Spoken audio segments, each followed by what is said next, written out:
कुछ दिल के मसाइल के हवाले से, कुछ शरियानियों के हवाले से, जैसे जैसे हमारे माशरे में स्ट्रेस, एंजाइटी ये सब बढ़ता जा रहा है, जैसे जैसे हम दूसरों के लिए आसानी कम तकलीफ़ का बायस बनते जा रहे हैं, तो मसाइल सेहत के हवाले से मज़ीद सामने आते जा रहे हैं। आज हम बात करेंगे खून की शरियानियों के हवाले से, कैसे तंग होती हैं, इसके लिए क्या ट्रीटमेंट्स होते हैं और इसको हम देसी नुस्खा जात के ज़रिए कैसे ट्रीट कर सकते हैं और सेहतमंद रह सकते हैं। हमारे साथ स्टूडियो में मौजूद है जनाब हकीम अताउर रहमान सिद्दीकी साहब, जो कि ख़ानदानी हकीम है। अस्सलाम वालेकुम। जी वालेकुम कैसे हैं आप? अल्हम्दुलिल्लाह। बहुत शुक्रिया प्रोग्राम में आने के लिए सर। और सर आज हम बात करेंगे खून की शरियानियों के हवाले से। हम देखते हैं बहुत सारे लोग जब जाकर अपनी एको का टेस्ट करवाते हैं तो कहा जाता है कि आपकी खून की शरियानियाँ तंग हैं, एंजियोग्राफी करवा ली जाए, या बहुत सारे और मसाइल जो हैं वो सामने आना शुरू हो जाते हैं। ये कैसे तंग होना शुरू होती हैं, ये कैसे काम कर रही होती हैं, इस हवाले से अगर आप हमें बताएं पहले। जी बिस्मिल्लाहिर्रहमानिर्रहीम। बहैसियत मजमूई जो शरियानों का तंग होना है वो तो हमारी बॉडी के अंदर लिपिड्स लेवल बढ़ता है, कोलेस्ट्रॉल बढ़ जाने से, ट्राइग्लिसराइड बढ़ जाने से क्लॉटिंग होती है। जो लोग बहुत ज़्यादा चिकनाई का इस्तेमाल करते हैं या जिनका वज़न उनकी बॉडी मास इंडेक्स से बहुत ज़्यादा है तो उनके अंदर ये शरियानों में तंगी आ जाती है। और दूसरा लैक ऑफ एक्सरसाइज। जब आप एक्सरसाइज नहीं करते तो जो आपका दिल पंपिंग तो करता है, वो ब्लड को सर्कुलेट करता है, लेकिन सम टाइम नीचे से ऊपर आने के लिए ब्लड लैक ऑफ एक्सरसाइज की वजह से वो वॉल्व जो है वो प्रॉपर काम ना करे या आपकी वेन में सकड़ाव आ जाए, तो उस सूरत में भी आप बहुत सी मुज़ी अमराज में मुब्तला हो जाते हैं, जिसमें बिलखसूस दिल का जो इंजाइना का मर्ज़ है, बिलखसूस उसका आप मर्ज़ जो है आपको लाक हो सकता है, सिर्फ ये है कि लैक ऑफ एक्सरसाइज की वजह से। ये शुरू इस तरह से होता है कि हमारा कोलेस्ट्रॉल लेवल जो है, बैड कोलेस्ट्रॉल जो है वो बढ़ जाता है, ये यहाँ से होता है। बिल्कुल ऐसी। ठीक हो गया। तो उसके लिए हमें क्या क्या चीज़ें सबसे पहले अवॉइड करनी चाहिए जो कोलेस्ट्रॉल के पेशेंट्स हैं या फिलहाल जिनको डायग्नोज हुआ है? देखें, इसमें सबसे अहम चीज़ जो अवॉइड करनी है उसमें तो हमने चिकनाई, बेकरी, जंक फूड जो है और फ्रोज़न फूड जो है, इनसे हमने हद इम्कान अवॉइड करना है। दूसरा, ये आजकल आप देखें कि पहले वक्तों में लोग सरसों के तेल में खाना बनाते थे, अब ये हमारे पास जितने भी ऑयल्स आ गए हैं कुकिंग्स, जिसमें घी भी हैं, बल्कि वो तमाम किस्म के जो हमारे खाना बनाने वाली जो चीज़ें हैं, घी हैं या ऑयल हैं, वो फौरी तौर पे जम जाते हैं। आप उनके अंदर खाना बनाए ना घी के अंदर, तो 10-15 मिनट बाद आप देखेंगे वो बिल्कुल ऐसे जैसे कि पत्थर बन गया।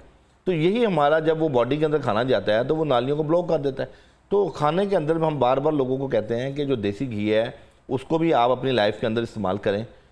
इसी तरह सरसों का तेल है उसका भी इस्तेमाल करें। और तीसरा कॉर्न ऑयल।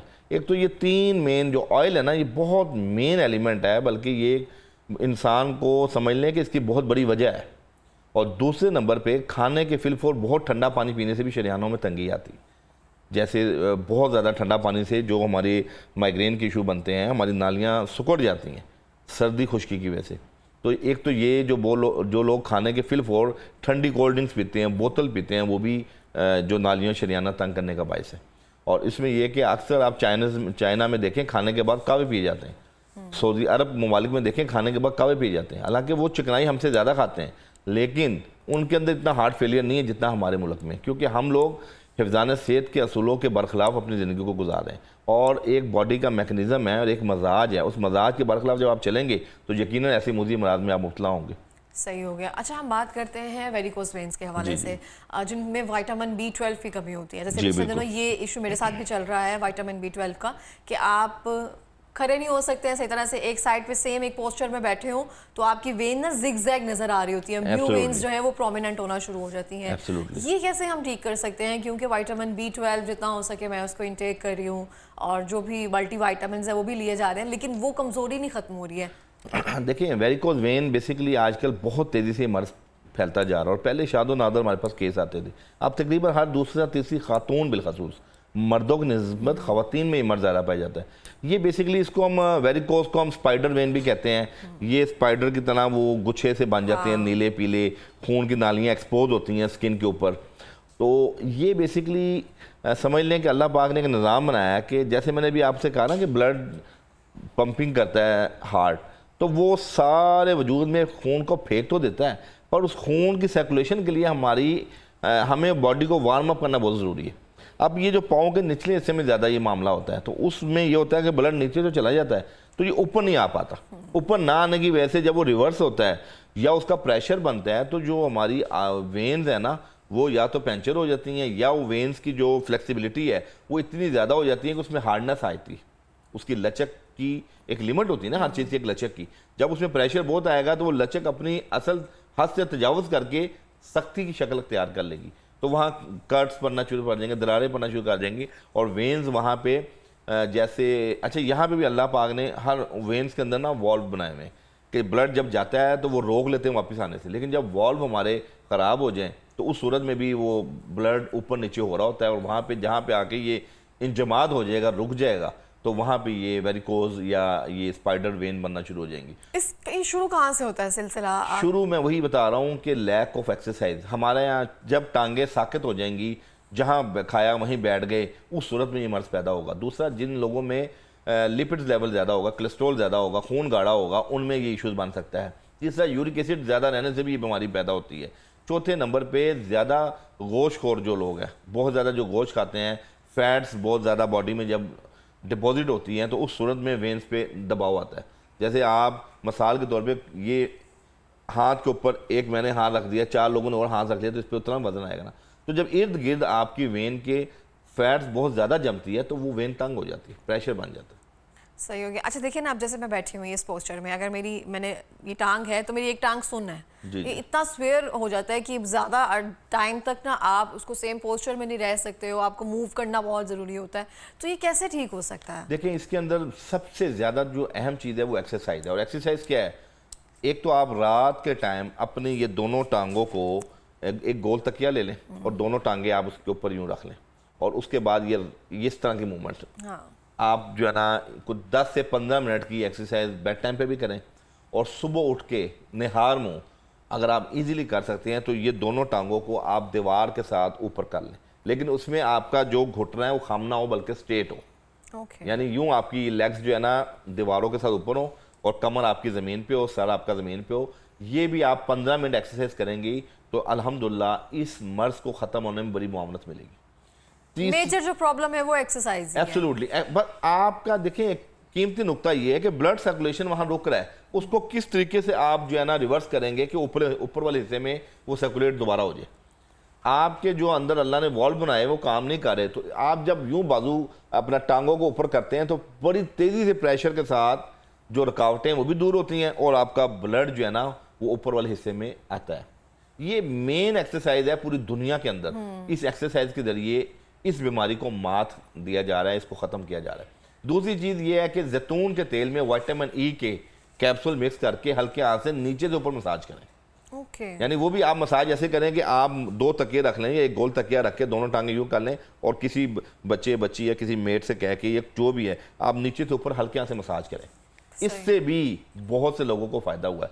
और तीसरे नंबर पे खून पतला करने वाली जो अद्वियात हैं हर्बल, और जो आपकी हमारे ना एक दवाई है त्रिफला जिसके अंदर हलेला बलेला आंवला जो बालों की बड़ी मुफीद है। आपने ना B12 की बात की, हाँ जी, उसी की कमी की वजह से आपकी वेरिकोज वेन्स होती हैं। कुछ इंग्रेडिएंट्स ऐसे हैं जिनमें कुदरती मिनरल्स विटामिन्स पाए जाते हैं, जिसमें B12 भी है, जिंक भी है, जो बालों की खुराक है। अच्छा, ये तमाम जो चीज़ें हैं बाज़ औक़ात हमारी रिसर्च भी हर्बल के अंदर इतनी ऊपर नहीं गई है, पर इतना हमें पता है कि उस चीज़ की इतनी अफादियत है कि अगर उसको आप रिसर्च करें, उस पर को पेपर शाया करें तो आपको कई किताबें लिखनी पड़ जाए, इतनी उसकी अफादियत मुसलमा है।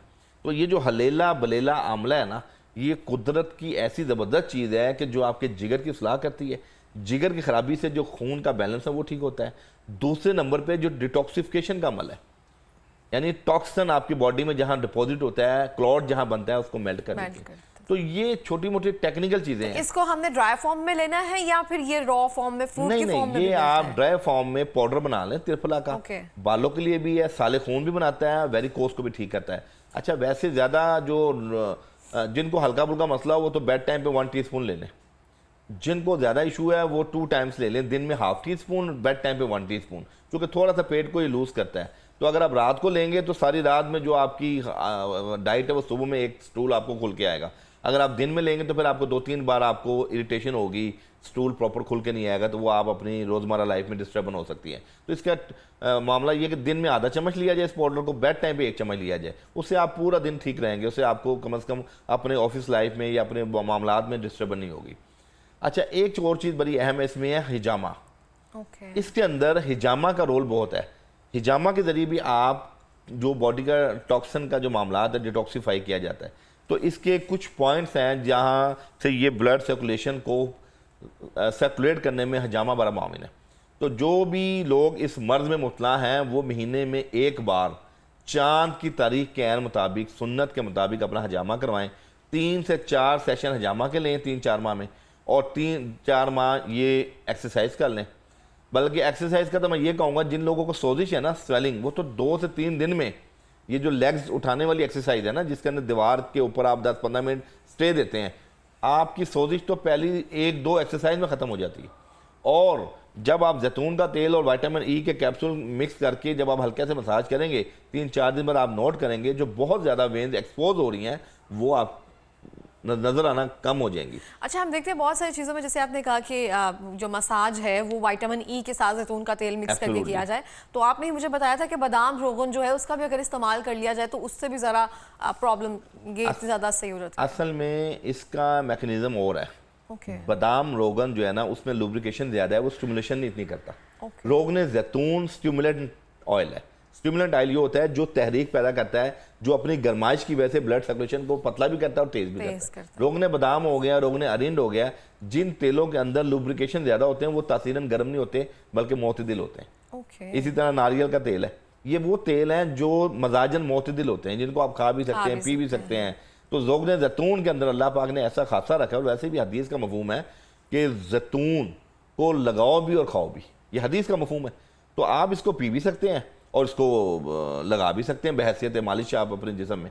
तो इसमें अल्लाह ने शिफा रखी है तो अल्हम्दुलिल्लाह। बहुत अच्छी रेमेडीज़ हैं, क्योंकि मैथिक बॉल, न्यूरोबियन, ये सब चीज़ें खा कर ना हम तंग आ जाते हैं कि और कितने भी चीज़ें जो है सप्लीमेंट्स इस्तेमाल किया जाए, खुराक में भी यही सब चीज़ें हैं जैसे आपने बताया, लेकिन ये बहुत अच्छी रेमेडीज़ और अल्हम्दुलिल्लाह इससे लोगों को बड़ा फ़ायदा होता है। और ये देखिए इसमें लोग सर्जरी की तरफ जाते हैं, मैं ये कहता हूँ कि सर्जरी हल नहीं है।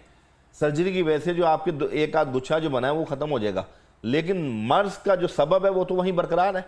तो मर्ज के सबब को दूर करने के लिए नेचुरल रेमेडी आपको फॉर द टाइम बिंग एक लॉन्ग रेस्ट देगी, और इस बीमारी को दोबारा आने में एक बड़ा अर्सा दोबारा लगेगा।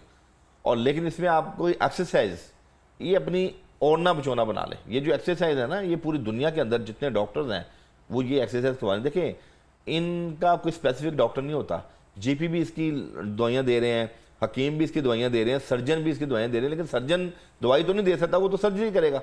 लेकिन हमने ये जो सोल्यूशन बताया ये हम आपको तजर्बे की बुनियाद पे बता रहे हैं। हमारे पास एक बड़ी तादाद मरीजों की आती है जो ऑपरेशन नहीं करवाना चाहते हो, वो हिकमत में आते हैं, और हम इन्हीं छोटी मोटी रेमेडी से उनकी अद्वियात से दवाइयों से देते हैं, और अल्लाह पाक महीने 1.5 महीने में उनकी मर्ज से उनको छुटकारा देता है। सही हो गया। और खुराक में कौन सी ऐसी चीज़ें हैं जो हमें शामिल करनी चाहिए जिसमें विटामिन B12 या वो सब चीज़ें शामिल हो जो हमारी खून की शरियानियों को भी ठीक रखें, वेरिकोज वेन में भी हेल्प करें? जी बिल्कुल, खुराक के अंदर जो हमारी सबसे बेस्ट चीज़ है वो खजूर का इस्तेमाल है। खजूर में B12 भी है और बहुत से नेचुरल मिनरल विटामिन अल्लाह पाक ने दिए हैं, एक ये इस्तेमाल कर सकते हैं आप। इसके बाद ऑलिव्स, ग्रीन ऑलिव्स, आपको पता है इसमें भी B12 है, और ग्रीन ऑलिव्स आपके लिए इतनी ज़बरदस्त, जिन लोगों को कमर दर्द है वो 5-7 दाने एज आ सैलड ग्रीन ऑलिव्स। एक ब्लैक ऑलिव्स होते हैं जो आप देखते हैं अक्सर वो फूड के ऊपर या पिज़्ज़ा वगैरह पे होते हैं, उसकी होती है कोटिंग, और एक होते हैं ग्रीन ऑलिव जो ताज़े आप देखते हैं सिरके में, उसको आप धो के खा लें, 5-7 दाने दूध के साथ खा लें, वैसे खा लें। ये कद भी बढ़ाते हैं, न्यूट्रिशन भी देते हैं, कमर दर्द को भी ठीक करते हैं, और आपकी बॉडी में एक हेल्दी डाइट के जो है ना वो मामला साबित होते हैं।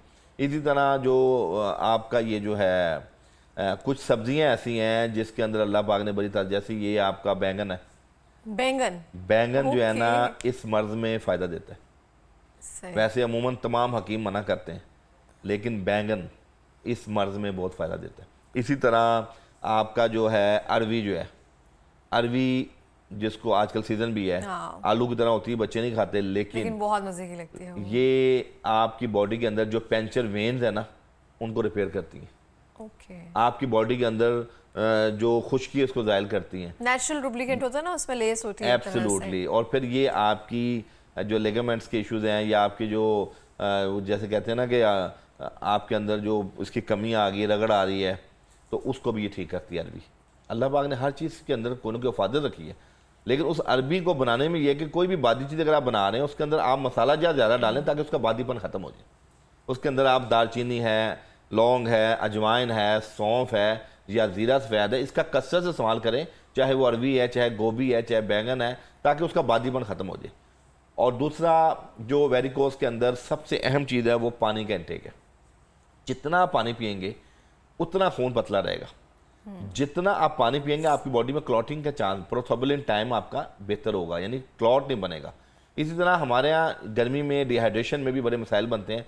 पानी कम से कम 12 ग्लास मैं समझता हूँ हर शख्स को कंपलसरी है मिनिमम, और ज़्यादा पीना चाहें, जिस बंदे का बहुत ज़्यादा बाहर आना जाना है, जिनका पसीना बहुत निकलता है, वो 15 से 16 ग्लास भी पी सकते हैं। लेकिन 12 ग्लास पानी तकरीबन जो टीन एज के हैं से लेके 50 साल तक या 40-45 साल तक हैं उनके लिए बहुत कंपलसरी है। और कोई ऐसा नुस्खा या रेमेडी है जो हम इस सिलसिले में इसके साथ इस्तेमाल कर सकते हैं तिरपला के अलावा? जैसे कि जी, तिरफला के अलावा हम एक तो मैंने जैतून का तेल और उसका बताया, और तीसरी चीज़ जो इसमें बड़ी अहम है वो है ज़ीरा सफ़ेद। ज़ीरा सफ़ेद मैं अपने बहुत से नुस्खों में बताता हूँ लोगों को। आप रात को 1 चम्मच बड़ा ज़ीरा सफ़ेद का पानी में भिगो दें, सुबह छान के पून के पानी पीना है आपने। देखिए जो चीज़ सिर्फ ज़ीरा सफ़ेद कार्डिक एस्थमा में फ़ायदा देता है। ज़ीरा सफ़ेद आपके लीवर का फैटीपन, इनलार्जमेंट को ठीक करता है। ज़ीरा सफ़ेद आपकी बॉडी में एक्सेस फैट को रिड्यूस करता है, ओबेसिटी को ठीक करता है। ज़ीरा सफ़ेद आपकी बॉडी में हार्मोनल डिसबैलेंस, गायनी के वाले से हो या थायराइड के वाले से, उसको उसकी जो क्या कहते हैं बैलेंस करता है। ज़ीरा सफ़ेद आपकी बॉडी के अंदर ब्लड सर्कुलेशन को बेहतर करता है। ज़ीरा सफ़ेद आपकी बॉडी में ये जो जॉइंटस जिनको हो जाता है, यरकान असफर, पीला यरकान, जिसकी वजह से आपको पता है ये जो पित्ते में पथरियाँ बनती हैं, ये कोई पथरी को ऐसी थोड़ी है जैसे वो गुर्दों की होती है, ऑक्जेलेट की या कैल्शियम की या यूरिक एसिड की, ये पथरी बाइल की होती है। ज़ीरा सफ़ेद आपकी बॉडी के अंदर जो बहुत ज़्यादा एक्सेस बाइल बन रहा है, जो जॉइंटस यानी यरकान असफर का बायस है, उसको ठीक करता है। और ज़ीरा सफ़ेद इतनी आला चीज़ है, मैं समझता हूँ कि हर शख्स को महीने में 4-5 बार ये सेशन ले लेना चाहिए कि रात को भिगो के सुबह पी ले। पूरे दिन में जितनी उसकी बॉडी में हिद्दत है, अच्छा पाँव की जो बर्निंग है, कुछ लोग कहते हैं हमारे हाथ पाँव जलते हैं, सेक निकलता है, ज़ीरा सफ़ेद उसमें बड़ा मुआमिन है। Okay. जिनके पेशाब में जलन है, ऐसे देखें ना गर्मियों में केस होते हैं कि हम पानी, अच्छा मज़े की बात आप देखें जिसको पेशाब जल के आ रहा हो या पेशाब में पिलाहट बहुत हो, वो 2-3 दिन ज़ीरा सफ़ेद का पानी पी ले, कहीं जाने की ज़रूरत नहीं, कोई एलोपैथिक या हर्बल ना यूज़ करे, सिर्फ घर में रेमेडी ले, उसका 3 दिन बाद पेशाब बिल्कुल वाइट शफाफ आएगा। या वो लोग जो कहते हैं हमारा पेशाब कम आता है, हम जितना पानी पीते हैं उतना पेशाब नहीं आता, ज़ीरा सफ़ेद का पानी पिए, खुल के उनको पेशाब आएगा। अब मसला ये है कि हम इस्तेमाल करें तो फ़ायदा मिलेगा ना। हम इधर से सुन लेते हैं, उधर से निकाल देते हैं कि जी ज़ीरा सफ़ेद क्या काम करेगा। जब तक 5,000 या 10,000 डॉक्टर की फीस दे के टेस्ट करवाएं ना, हमारा मेंटल लेवल सेटिस्फाई नहीं होता। आज कोई हकीम बंदा कोई बात बताता है तो उसको लोग उस अहमियत से नहीं देखते। मैं तो कहता हूँ कि जब कोई भी चीज़ किसी एतमाद एतकाद से इस्तेमाल करेंगे तो अल्लाह शिफा भी देता है। यकीनी ही कामिल होता है, और इस चीज़ के साथ अगर इस्तेमाल किया जाए तो ज़्यादा इस्तिफादा हासिल होता है हमें। आखिरी मिनट में कोई पैगाम देना चाहेंगे? आखिर में यही है कि इस दौर में बहुत सी बीमारियों ने हमारे सिर्फ बड़ों को नहीं बच्चों को भी घेर लिया है। तो मैं वालिदैन से यही इल्तमास करूँगा, बार बार मैं एक लफ्ज़ बोलता हूँ कि आप बिल्कुल बाहर की चीज़ें खाएँ लेकिन एक एतदाल में, और दूसरा अपने बच्चों को आदत डालें छोटी उम्र से ही कि वो सब्जियाँ भी खाएँ, वो फल फ्रूट भी खाएँ, वो गुज्जी चीज़ें नट्स भी लें, और वो ये जो पुदीना, सौंफ, इलायची का कावा है इसको घरों में आम करें। बहुत ज़्यादा लोग चाय, कॉफ़ी, कोल्ड कॉफ़ी का बड़ा ट्रेंड है, और कोल्ड कॉफ़ी का स्पेसिफिक लोगों में फ़ायदा है, हर एक में फ़ायदा नहीं है। इसी तरह बहुत ठंडा पानी का जो घरों के अंदर ट्रेंड है, बच्चे हमारे आते हैं स्कूल से, गरमाई से आते हैं और आते साथ बर्फ़, समझे बर्फ़ ही वो पीते हैं। तो ये तमाम चीज़ों को जब हम एहतियात करेंगे तो इंशाअल्लाह हमारे बच्चे भी सेहतमंद रहेंगे और हमारा माशरा भी सेहतमंद होगा इंशाअल्लाह। बिल्कुल इस तरह से बहुत बहुत शुक्रिया सर प्रोग्राम में आने के लिए और इतनी कीमती नुस्खाजात जो हैं वो शेयर करने के लिए। और मैं भी यहाँ पे ये कहना